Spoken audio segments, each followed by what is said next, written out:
আল্লাহ বলছে দোয়া করো কবুল করো, মানে দোয়া করলেই কবুল হয়।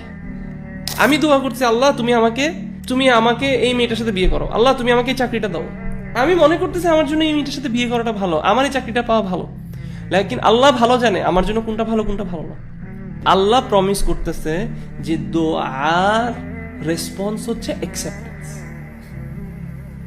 এই আয়াতটা পড়ে ওয়াকালা রব্বুকুম উদউনি আস্তাজিব লাকুম, আল্লাহ বলছে দোয়া করো কবুল করো, মানে দোয়া করলেই কবুল হয়। এটা নীতি, আপনার জীবনে এটাকে নীতি বানায় ফেলেন, দোয়া করলেই দোয়া কবুল হবে, এটা আল্লাহর কথা। কিন্তু দোয়া কবুলের তিনটা সূরা আছে, তিনটা চেহারা আছে, তিন ভাবে দোয়া কবুল হয়। এক, আপনি যে দোয়াটা করছেন সেই দোয়াটা যা চাইছেন তা আপনি পাইছেন।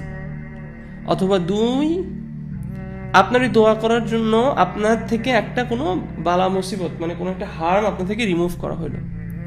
অথবা তিন, আপনি যে দোয়াটা করছেন আপনি যা চাইছেন সেটা আপনাকে দেওয়া হয়নি, কিন্তু সেটার রিওয়ার্ড আপনার জন্য আখিরাতে জমা রাখা হয়েছে। এখন আপনি বলতে পারেন কেন এরকম তিনটা scenario? Because Allah is the best knower of our situation. আল্লাহর ইলমের সাথে আমাদের ইলমের কোনো তুলনা হয় না। আমি দোয়া করছি আল্লাহ তুমি আমাকে এই মেয়েটার সাথে বিয়ে করো, আল্লাহ তুমি আমাকে এই চাকরিটা দাও।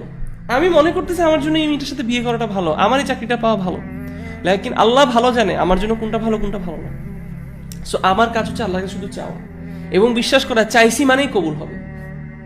কিভাবে কবুল হবে? এই তিনটা যে কোনো একভাবে কবুল হবে, আলহামদুলিল্লাহ। তার মানে জাস্ট দোয়া করা, চাওয়াটাই, আপনি চাওয়ার সময় থেকে আপনার এনজয়মেন্ট শুরু হওয়া উচিত। আমরা দোয়া করে অপেক্ষা করি দোয়া কবুল হইলে খুশি হই। দোয়া যে করতে পারছি, দ্য তৌফিক আমি যে পাইছি, দোয়া করার তৌফিকটা যে আমি পেয়েছি, এখান থেকে আমার খুশি হওয়ার কথা। সুবহানাল্লাহ। এবং দোয়া থেকে দূরে থাকা ইজ অ্যারোগেন্স, এটা হচ্ছে অহংকার। দোয়া থেকে দূরে থাকি এবং আমরা দোয়া করা তো আমরা শিখি না। সুবহানাল্লাহ।